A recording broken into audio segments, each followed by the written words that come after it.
So even if you do something that you suffer for to improve someone else's life, there's a reason that you've chosen to do that. There is something going back on you. But I definitely don't think that's a bad thing, because you're giving positivity and you're receiving it. It's a win-win. There's nothing wrong with everyone winning. Yeah, and I think that's something that when I have these conversations with people that disagree, it tends to be the conversation is about, well,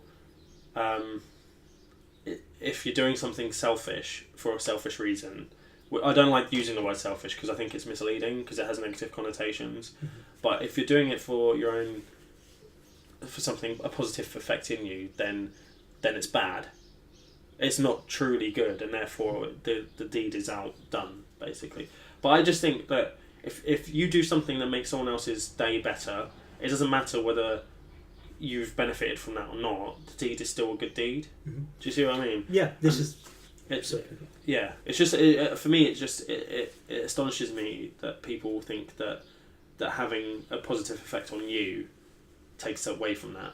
Yeah, it's like there's a cost, like a transaction. It's not transactionary. And this is the thing within, like, again, to swing it back to YouTube, you see certain people on YouTube will do something like, there was one guy who had a video where him and his sort of friends went around and they gave out free hamburgers to homeless people. And you get the backlash of, oh, he's doing it for views, he's doing it for this and that, and it's all selfish and you shouldn't do it for that. But at the same time, he's done something good for the community and he has a big platform in which he is encouraging other people to do something positive. Yeah. Why does it matter that he may have got views, or if he's only doing it for that? Like, the end of the day is positive has happened in 3 different places there. Yeah. And I don't think there's anything wrong with that. I mean, I personally see myself as a selfish person.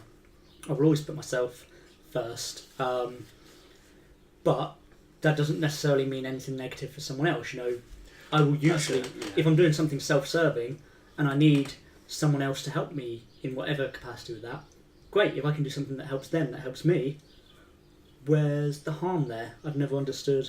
Yeah, and I think that's probably the thing that I have is that's true freedom. So if you have the freedom to make the choice of, even if you choose not to do anything good for other people, that's fine. If all of your acts are selfish, that's fine. As long as you're not doing harm, then it doesn't. To me, it doesn't. Like, I wouldn't necessarily be friends with someone like that, but they can have their worldview and they can exist on that premise. You know, like, that's fine by me. Like, I think that there's a big shift in mentality to if someone's selfish, then they're unkind and they're not, and they don't care, or, you know, but they have. People are more complex than that. Yeah, I mean, not everyone wants to save the world. This is definitely something I've bashed heads with people on. Is I've never been interested in saving the world. I'm happy to do good deeds where I see them, but I'm not going out of my way to travel to Africa to build homes, to do this, to do that. I want to get through my life and look after myself, make sure I get through, make sure the people around me are happy. The way I see it, that's an overall plus in the world. I haven't done any harm to anyone. I haven't done any particular good, except maybe in my close circle, but that would be considered selfish in a very negative way, I think, by a lot of people. If you tell someone, you know, I'm not particularly interested in doing these kind of things. Most people aren't. A lot of, you know, you've got people that do want to go out and they really champion these causes, but most people in their day-to-day lives are just trying to get by from day to day, and I don't think there's anything wrong with that. No. I agree with that. And I think also people are far too quick to try and look after other people before looking after themselves.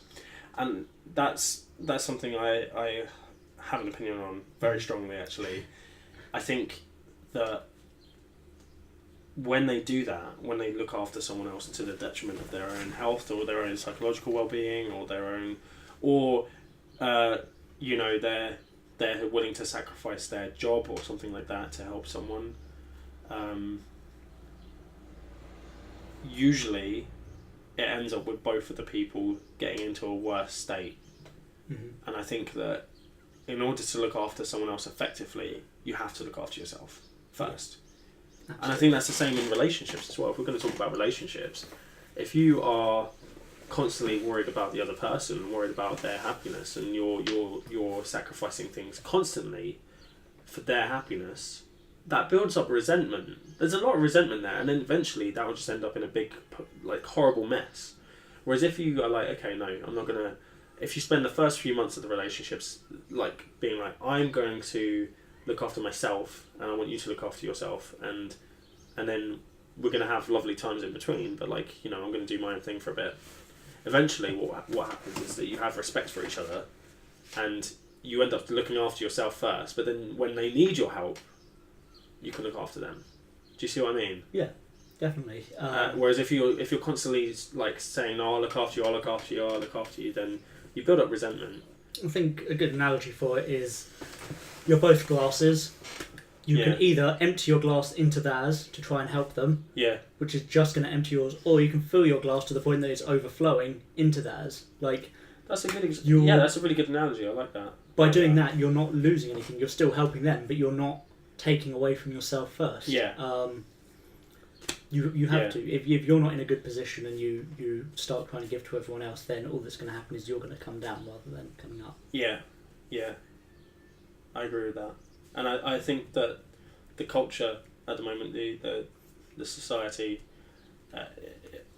it doesn't really allow for that much either, because you're always put on, like, I think most people now these days are on the back foot in terms of money, jobs, all of that stuff. So if you are sacrificing stuff, you tend to be sacrificing quite a bit. Yeah, definitely.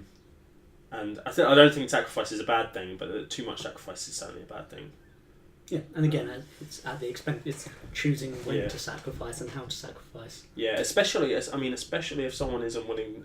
If you're sacrificing yourself for someone else who is asking for help but then isn't willing to take the help, that's the worst position to be in, because you're always sacrificing more.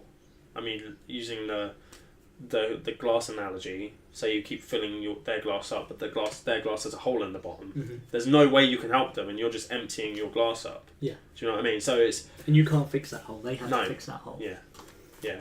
It's difficult, isn't it?